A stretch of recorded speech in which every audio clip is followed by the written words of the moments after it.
आज हम इस बात के ऊपर विचार करेंगे कि ईश्वर के ऊपर विश्वास करना चाहिए, अंधविश्वास नहीं रखना चाहिए। ईश्वर पर श्रद्धा जरूर होनी चाहिए, परंतु अंधश्रद्धा नहीं होनी चाहिए। परम पिता परमात्मा हमारा पिता है और हम उसके संतान हैं, तो हमें उसके ऊपर पूरा पूरा निश्चय जरूर चाहिए। अगर हम परमात्मा के ऊपर निश्चय रख कर चलते हैं तो हम जीवन में जरूर सफल होते हैं, क्योंकि वो हर कार्य में हमें मददगार जरूर बनता है। अगर परमात्मा पर विश्वास नहीं होगा तो हमें उसके द्वारा मदद भी नहीं मिल सकती है। तो इसीलिए मनुष्य जीवन में ईश्वर के ऊपर विश्वास रखने की, निश्चय रखने की बहुत बहुत आवश्यकता है। परंतु हमारे भारतवर्ष में हम लोग देखते हैं कि ईश्वर के ऊपर विश्वास कम और अंधश्रद्धा ज़्यादा है। गांव में और भी ज़्यादा है अंधश्रद्धा, अंधविश्वास। आप जो प्रथाएं बनाई हुई है, अगर उन प्रथाओं को देखेंगे तो आपको मालूम पड़ेगा कि हमारे भारत में कितनी अंधश्रद्धा है। आज समझो किसी व्यक्ति से भूल से कोई बिल्ली मर जाती है, तो जब बिल्ली मर जाती है तो उनको कहा जाता है ये बड़ा महापाप हो गया।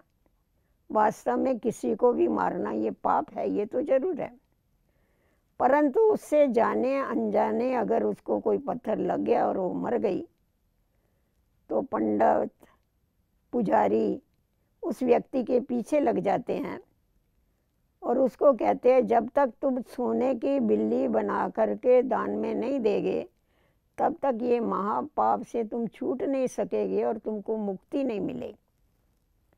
फिर वो मुंह मांगे उनसे दक्षिणा भी ले लेते हैं और सोने की बिल्ली भी उनको देने के लिए लगाते हैं। तो अंधश्रद्धावश उनका तन मन और धन सब नष्ट होता है।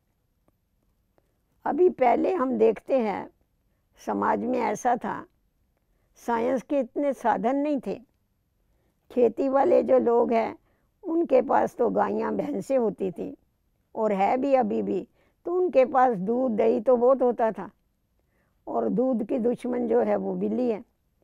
तो उस बिल्ली से दूध को बचाने के लिए वो बिल्लियां रखते भी थे, मतलब उसको संभाल करते थे, बिल्लियों का ध्यान रखते थे और कभी कभी किसी से उसका घात भी हो जाता था।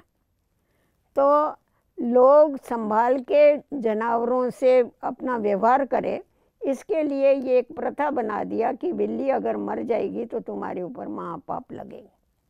उसी प्रकार हम लोग देखते हैं भूत प्रेत अशुद्ध आत्माएं, इनका भी जो इतना बोलबाला, इतना कुछ चारों तरफ मांत्रिक तांत्रिक क्या क्या देखते हैं हम इन लोगों को। इसमें भी लोग कितने पीछे पड़े रहते हैं और उनको ऐसा डराया जाता है कि ये भूत है, ये देखो ये अशुद्ध आत्माएं हैं, ये भटक रही है।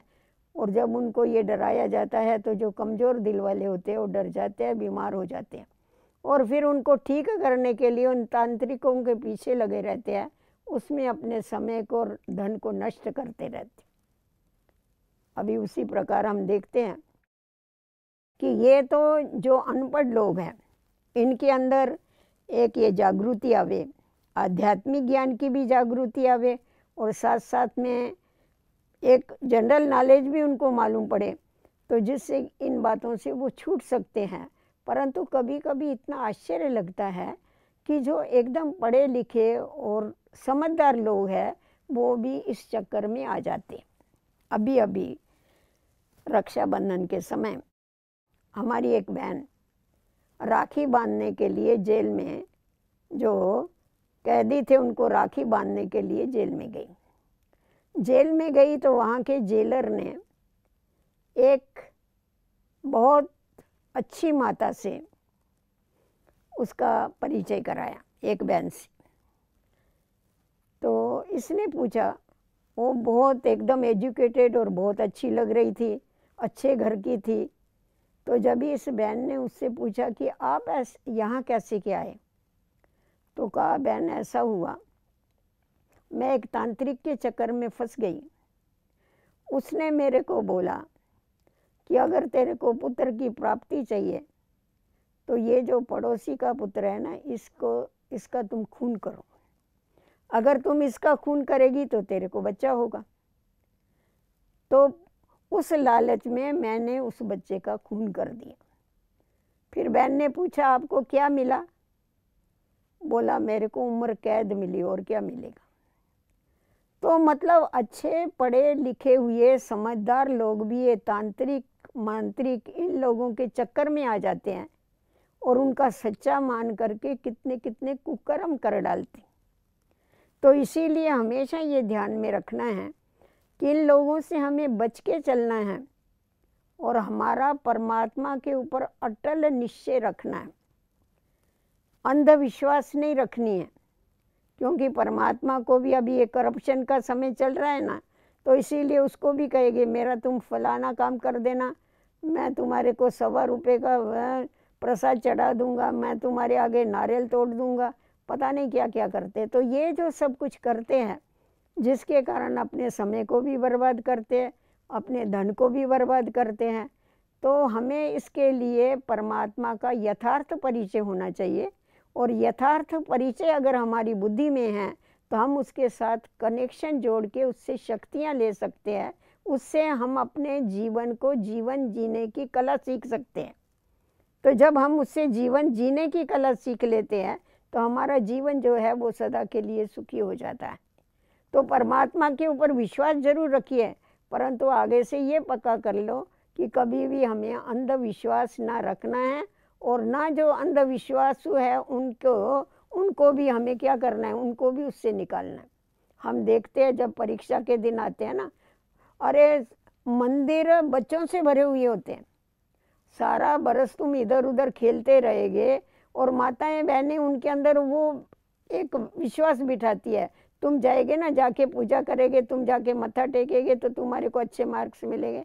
अच्छे मार्क्स मत्था टेकने से पूजा करने से नहीं मिलते हैं, अच्छे मार्क्स उसको मिलेंगे पढ़ाई पढ़ने से।